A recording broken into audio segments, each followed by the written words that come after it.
What's up YouTube, and welcome to KangBrosTV, to the boxing section.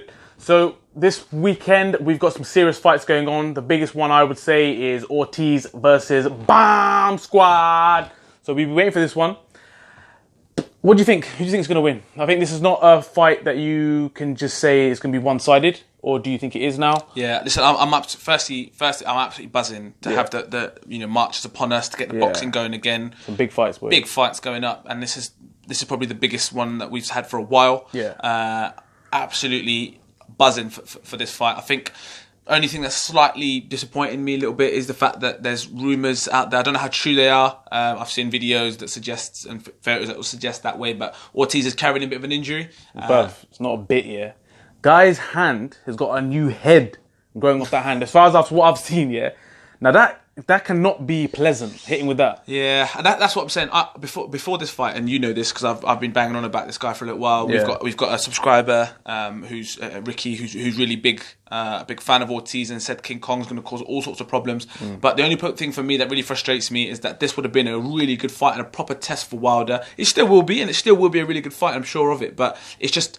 The gloss has taken off it a little bit. The edge has taken off a little bit because I think this guy's carrying quite a big injury. The one thing that you can't get away from is Ortiz's age. Everyone knows this guy is old. He makes our old man look young. Our old man's 54. Do you know what I mean? You ain't going to put your old man, whatever condition he is, you ain't going to put him in with BAM Squad, as far as I'm concerned. So that is going to play a big effect in this game, isn't it? I mean, this guy used to, apparently Spence was saying, he should spar with people like Lennox Lewis. We're talking like Holyfield days, Oliver McCall, these days. Them man's like, what, they were old when we were young. You know what That's I mean? what I'm saying. They were old then, so I don't know what it is now. And he was sparring with them. You're like, hold on a minute. When you see them like in the way and they come up together and stuff like that, stand each other, you can see there's a massive age gap. He just looks like he's got, like old bones. You know, he just stands there. He's just like, it just hurts just to stand here, blood. Like, oh.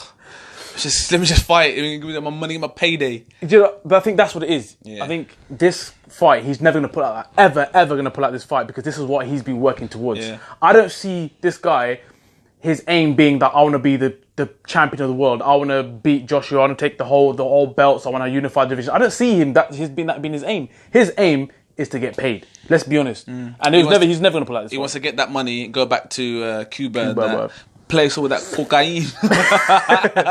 Some of Escobar's cocaine. Escobar's from Colombia, but still. Yeah, but still, you know what I mean? It's all linked in it. Yeah, it's all linked. They're all linked up somehow. It's all linked in there.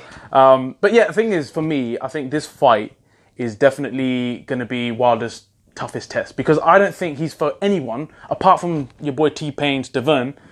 That's the only guy, and maybe Molina. Yeah, but he dashed Molina around that ring. Yeah. And Malik Scott, he put Malik Scott to sleep, didn't he? Within a round or something like that. Easy work of Malik Scott. I mean, Malik Scott literally ran away from Ortiz. So I mean, they've both got rid of Malik Scott. I mean, I like Malik Scott. He talks a lot of sense when he talks about boxing, but.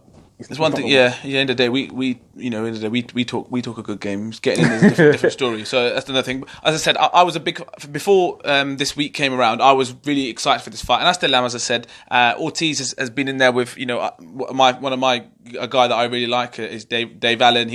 I watched him closely in that fight, and let's be honest, it was tough to watch Dave Allen in there after a while because it was a tough fight. It was levels, and he was a better level. You've heard Dave Allen, innit? He's saying this guy punches hard. Yeah, he punches hard. You know what I mean? He's hard. He's the hardest punch he's fought. Obviously, being big Liverpool fans as well, we were, Tony. We watched Tony Thompson fight David Price, and obviously didn't turn out very good for David Price, unfortunately. Who's got his own fight coming up. Big up David for that one. But he's been in there with Ortiz. He got beat. Those are two fighters that I know of, and I watched those fights, and I thought to myself, this is the guy that needs to go in with Wilder. And the thing you touched on that, I mean, Bryant Jennings as well. Yeah, you're a big fan of Bryant Jennings. I rate Jennings. I mean, he's only lost two fights, one being Ortiz and one being Klitschko. So you can't rule this guy out for not being a good fighter. So Ortiz he's got the experience. I think Wilder's best fights was T-Pain. That fight against T-Pain's Devon, who, and to be honest, that fight he raised a lot of eyebrows because everyone thought he's just this big hitter and whatever. He actually boxed really well that fight. He got in, done his work, kept him at range, tied him up, and he eliminated all of T-Pain's strengths, which was really good to see. So it'll be interesting to see how he approaches this fight because I don't think, stylistically, Ortiz is going to be difficult for Wilder because he's a big guy, he's a heavy guy. It's going to be difficult to keep him. If he starts tying Wilder up, it's going to be difficult being such a big guy to carry that weight, lug that weight around. And also, it'd be interesting to see how Wilder's bombs really do hurt Ortiz. Are they going to take much of an effect? If Ortiz catches Wilder, we're going to see if he has got, if his chin's up to it. See, that's what I want to see. Because for me, I don't really say that... I believe that Josh has had some stronger fights than Wilder has. That's what I believe. Now, for me, I want to see how if he gets connected, I want to see how he responds to that. Because Dylan White's mentioned it. He's seen him go down in sparring. Everyone's seen that video of him when he was sparring David Haye. Do you remember that? Yeah, messed. He made him look stupid. Yeah, this is what I'm saying. If you're gonna come swinging, which he does, let's be honest, we've seen him clout people, and he goes all over the place. And that's what I'm trying to say was that even though how old Ortiz is, he's sparred and trained with these top people like from way back, so he can box.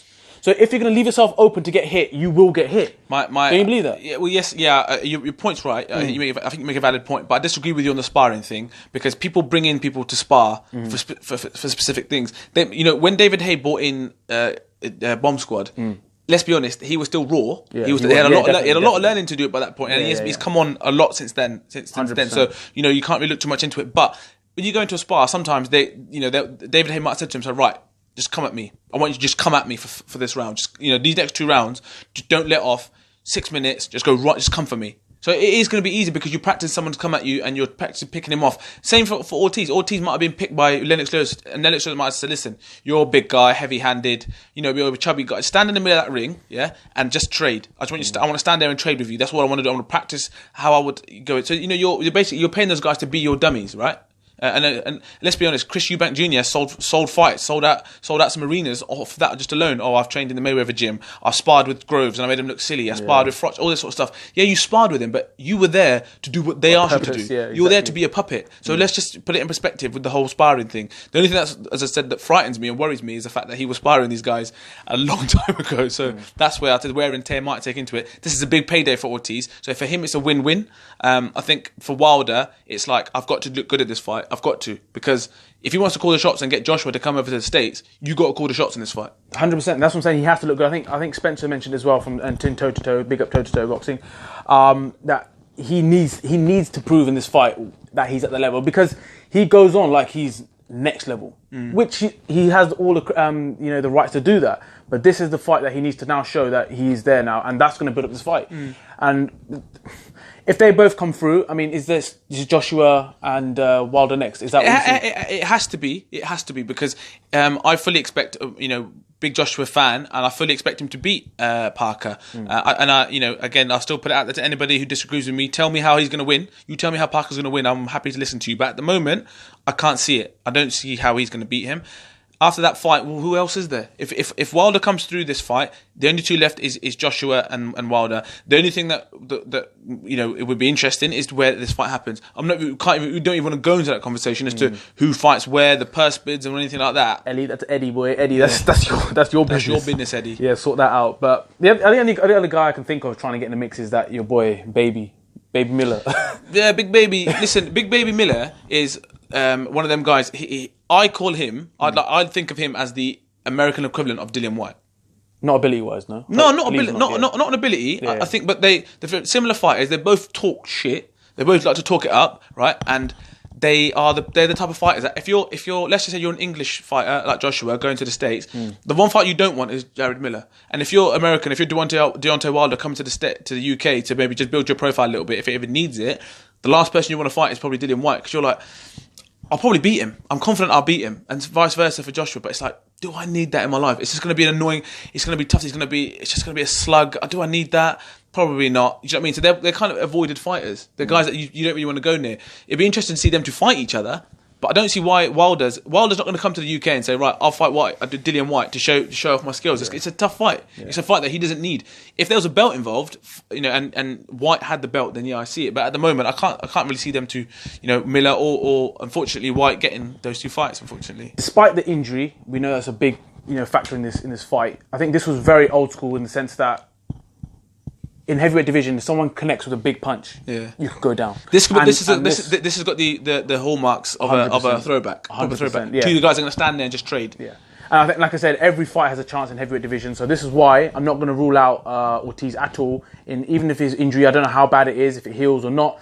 But if he connects, anything can happen. So I'm still gonna probably sway towards Wilder because of the injury, like we said. All right, let's no swaying or anything like that. Go on. Who's winning the fight? Wilder. And he's gonna win it late. I don't see him winning it early doors.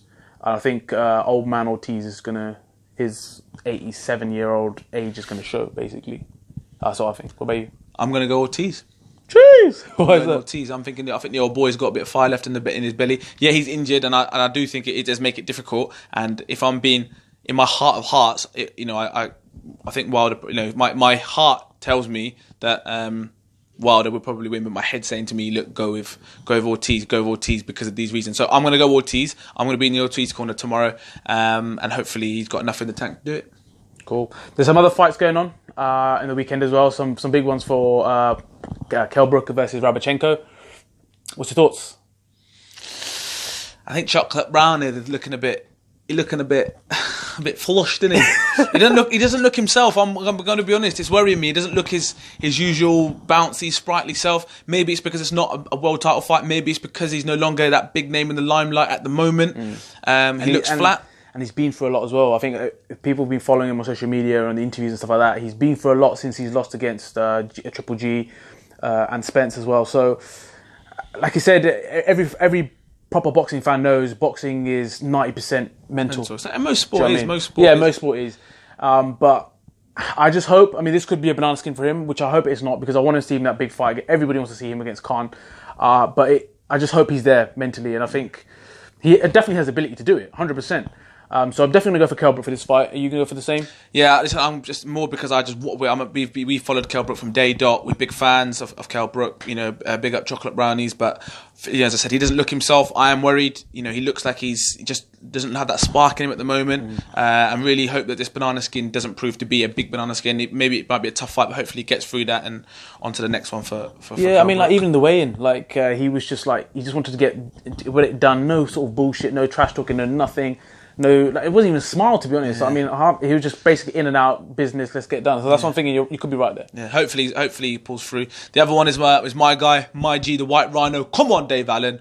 Big up, Dave Allen. Listen, I'm a big fan of Dave Allen. I know he's put in a few abject performances over the last couple of years, which is a shame. But it's great to see him in good shape. He's a likable guy, very engaging. He's funny, down to earth. You look like he's sort of person you could meet up with and just have a chat with for hours on end. He's gone for a lot as well, been for a lot. He knows this is a serious fight, and I think if he's watching this, boy, go out there and do your thing, because even Eddie Hearn was saying as well, he goes, come on. Forget that. Listen, he's got this. He's got this. He knows what he's got to do. Listen, Lenroy Thomas is there for the taking. He knows it as well. Hopefully he turns up. Big up Dave Allen. Big fans, and hopefully you go and do the business. The other fight is obviously the big man Kovalev. He's fighting against Mikkelin or something like that. But listen, this guy's, I think he's the IBO champion. I think he's, but that doesn't really stand up to much. Yeah, boxers are like the IBO. I'm hoping Kovalev will go in and just be a routine win and does the business and on to the next one. But again, you